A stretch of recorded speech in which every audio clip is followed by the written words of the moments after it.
Hello and welcome to the Red 78, a Munster podcast for Munster fans. My name is Ruairi O'Hagan from Off the Ball, joined by Munster legends Alan Quinlan and Fiona Hayes to discuss Munster's defeat to Leinster in Croke Park. Certainly plenty of talking points coming out of that game, and our star of the week, and we look ahead to Munster's trip to South Africa as well. So a busy show coming up for you on the Red 78. Fiona, Alan, a pleasure as always. How are you guys?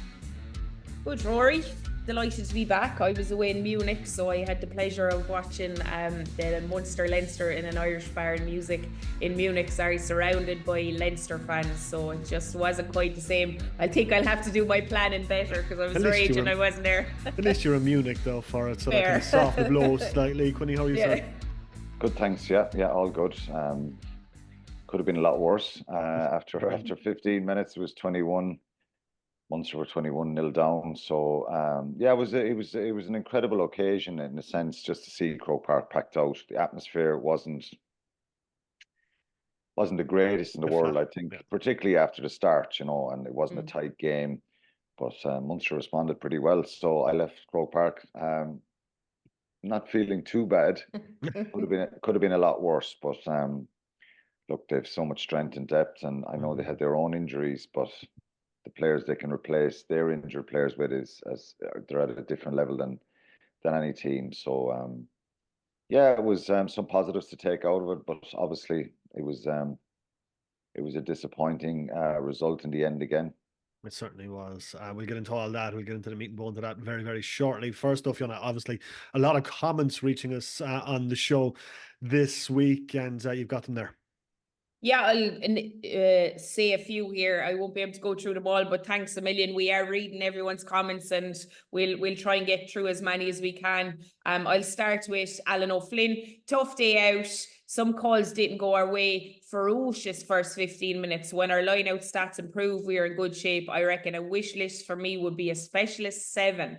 Anyone else feel the same? And just on that, in response to Liam Mead, or Liam Mead had, would you not say Hodnett or Kendellen are genuine 7s? Excited for a proper look at Kendellen after the emerging Ireland tour. What's your take on that, Quinny? Yeah, he did very well for sure, and it was a brilliant couple of weeks for Ireland, the emerging Ireland team in South Africa, and in some ways, it would have been nice to see him come back, Alex Kendellen, last week, because he didn't play the last match. He wasn't involved in that. So, but he led the team really well, and he's a very important player now, you think, for Munster. And but the challenge is, playing these big games and playing back with Munster, and hopefully he can continue that form. But he had a very good couple of weeks. Yeah. Cool. Christopher Murphy has the attack was too easily right. Leinster were onto the ball carriers in open play almost the instant they got the ball, with a few exceptions. The defence allowed tries far too easily in the first half, tightened up in the second, but the horses were out of the barn by then.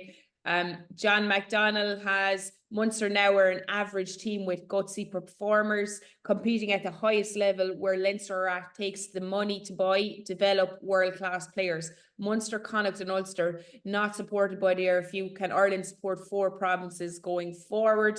He has, and John Carroll, Munster lacks some big ball carriers and our defence got very narrow on more than one occasion. Our wingers were biting in and leaving the attack overloaded on the outside.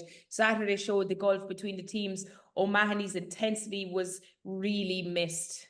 And I'll finish up just John Callanan. Need a front row, greater depth. Need a hole puncher out of the pack. Buying 2 big props. No offence to our lads, but they need backup. Also need a Richie McCaw type character. You, if you could, clone yourself, Quinny. You're getting all the compliments today, Quinny. Good Lord. You would have loved being out there, I'd say. It certainly would have been. We've loads to talk about in this game, lads. I mean, where do you start? I suppose, Quinny, I suppose the obvious thing to start with is Munster's start. You've conceded 3 tries in 15 minutes. I'm getting texts in saying this is going to be 50 points easy here. What's going through your head when you're seeing the start that Munster had on Saturday night? No, just as an eerie silence there, really, from Munster fans. Obviously, Leinster fans are in joyous mood.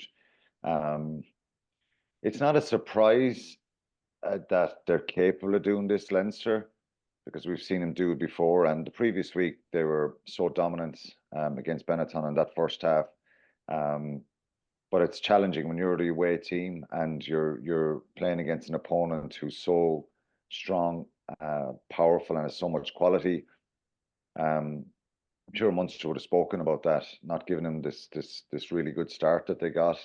But sometimes there's not a lot you can do. I think if you go through the first couple of tries, Munster actually started well. I know it's very early, 3, 4, 5 minutes. They actually had some good moments in the game.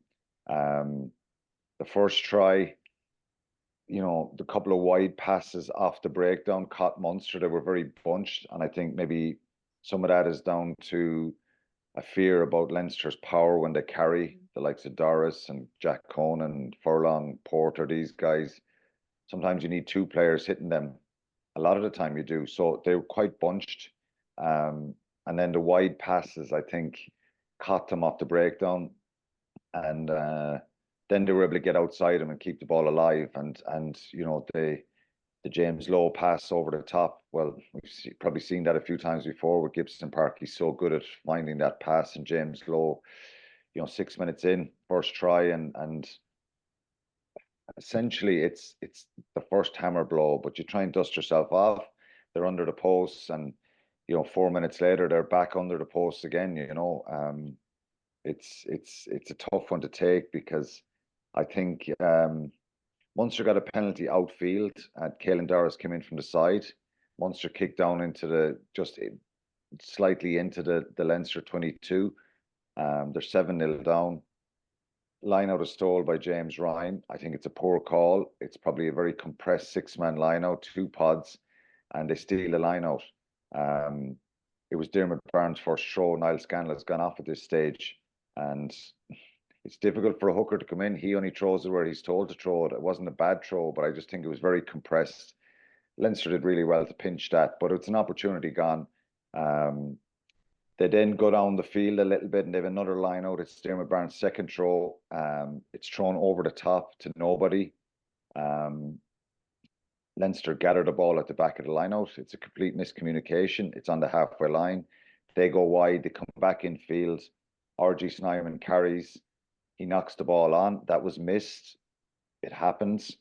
But it shouldn't really happen, given, about 2 minutes later, Quinlan Doris is scoring under the post, which is, they go back wide and get down the touchline. James Lowe takes a quick penalty 5 yards out, and they started building phases. And again, Munster were caught with those wide passes from Gibson Park, and Doris scores under the post. So, it was a knock on. It was about 6 phases earlier. You can't go back and look at that.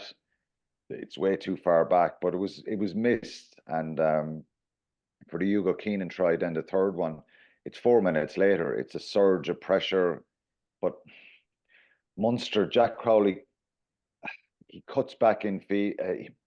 Munster win a ball in a line out. They go up the middle, look like they're going around the far side, but he cuts back, left leg down into that corner again where they lost the first line out, and immediately Leinster counter-attack. James Lowe goes down the touchline, chips it over the top. Jack Crowley, in fairness, got back to him brilliantly, regathered it. Doris forces a penalty, and then the inevitable happens again, where Munster give away a penalty or 2 at the line out. I think second one, they cut in field, and they're quite compressed again. And it's good execution. Hugo Keenan's in under the post. I think the point I'm making here is the first one, there's not a lot you can do. It's really, bar being a bit wider in defence. The second and third try could have been different for Munster. They had, 2 lineouts lost in quick succession, and then, bit of luck went against them as regards the knock-on was missed, and they're conceding 2 tries there. Credit to James Lowe, because when he gets up that wing, he's really good at that chip over the top and regathering it and all that kind of stuff. And it just, Munster went from the Jack Crowley kick where he cuts back towards the dressing room side and kicks with the left leg into the backfield. Leinster counter-attack. So Munster go from having the ball in their 22 to suddenly being down defending their own line again. And so I'd say they will definitely look at that and be frustrated and a bit disappointed with, you know, with the way they conceded the second and third try.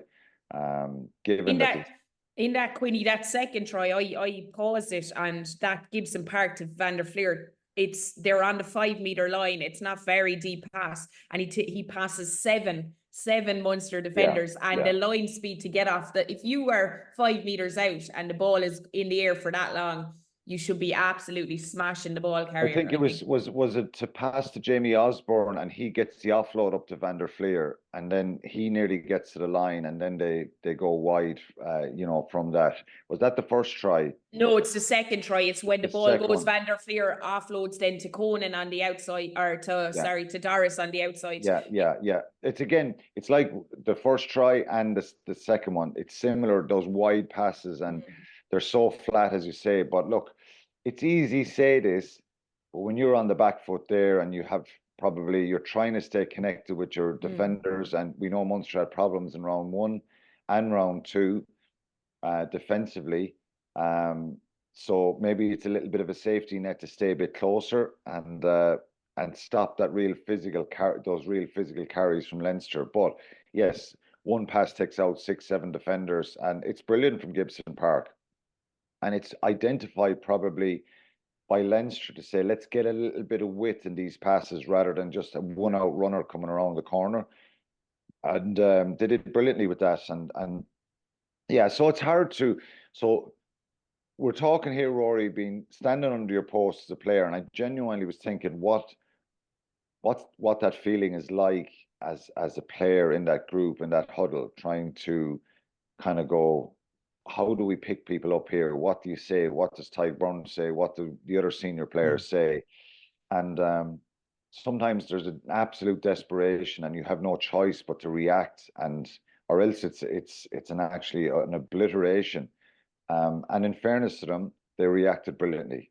I know one of the messages that came in there, Munster's attack was predictable and it wasn't causing any problems, but I disagree. I think Munster caused Leinster loads of problems in attack. Leinster scramble defence is outstanding, the way they can get back, and they can, you know, suddenly kind of what turns into a possible score for the opposition. They can suddenly get back, regather, regroup, turn the ball over, force someone into touch, make a last ditch tackle, and we saw that so many times. Munster could have scored 2-3 more tries in that game easily against different opposition. But you have to give credit to Leinster, the way they get back and they readjust. You know, Munster had 14 offloads in the game. It's a high number. They, you know, their line breaks, what were the line breaks? Was it 14? 27 defenders beaten, clean breaks 9 to Leinster's 4. So look, stats, do they really matter? Would Leinster be concerned and frustrated? And it does nothing on the scoreboard at the end. But it just, if you kind of peel it back a little bit, it shows how good Leinster are at getting back. If somebody breaks their line, they're so quick. Their speed of movement on the ground is incredible. And we saw that so many times. We saw Andrew Porter making a brilliant tackle, a last-ditch tackle. You know, it's just frustrating when you're very close. I think some of Munster's execution, when they got those little gaps and breaks, there should have been a few passes given. Yeah. I think Nankerville should have passed to Thomas Ahern. John Hodnett should have passed to, I'm not sure who was outside him at one stage in the second half. There was a turnover at 26-12 with about 10 minutes to go that Munster got on the far side of the field, and they ended up having a 3-on-1, and they got very bunched. And, you know, if Shea McCarthy gets that quicker, he possibly has a line break up the wing. Hugo Keenan is not there at fullback because it was Leinster's attack that Munster turned it over. So there's definitely a good few things there that Munster would be disappointed with. And the reality here is for like Leinster are an extremely good side. They're an exceptional side. They have their own injuries, but like I said, they can replace them with so much quality and they've so much depth. But Munster can take some stuff. And if you want to beat someone like Leinster, whether it be in a semi-final or a final or one of the top teams in Europe, you have to have a nearly a blemish-free kind of stats scenario, i.e., your set piece needs to be really good. You can't afford to lose lineouts. Your breakdown needs to be high. Your turnovers lost need to be low. So in other words, it's like anyone, when you're the underdog in any sport, you need to kind of get close to a kind of an 8, 9, probably a 9 out of 10 performance to beat the better opposition, if you like. And unfortunately, Munster, given Leinster that start, they given themselves a mountain to climb. And I genuinely say, you know, there's deficiencies there, of course, but the reaction was something that I would say, you know, they can take some credit for that, and they can take some pride out of that, because they could have wilted, and they caused Leinster problems, so they came back. The big positive with the performance was the attack, because they did create a lot of space and they caused Leinster problems in their attack. 27 defenders beaten to Leinster's 14. Now, Leinster people might say, well, we don't need to beat loads of defenders. We just need to score tries when we get down there and be ruthless. Absolutely agree with that. But, you know, the problem here, the big problem was the eight lineouts. Officially lost 4, but there's another 3 that are an absolute mess, and you can't launch any attack off them. So is that down to good Leinster defence in the lineout? Absolutely. Leinster are a top level team, so that's an area that they put big pressure on opposition, try and steal lineouts. They'll have it this week. We'll talk about the Stormers. The Stormers in 3 games, their lineout is 100%. They haven't lost a lineout. So that's an area, if Munster want to do well in South Africa, they've got to get their set piece right, which isn't always easy, because particularly around scrum time. So the line out on last Saturday was poor. I think, yes, James Ryan, that first one that he steals, brilliant take. Poor call, in my opinion. Very compressed. It's a 6-man line out. They bunch up together. And you know, it's something again that Munster probably struggled a little bit in the last couple of years at times in games that they've lost.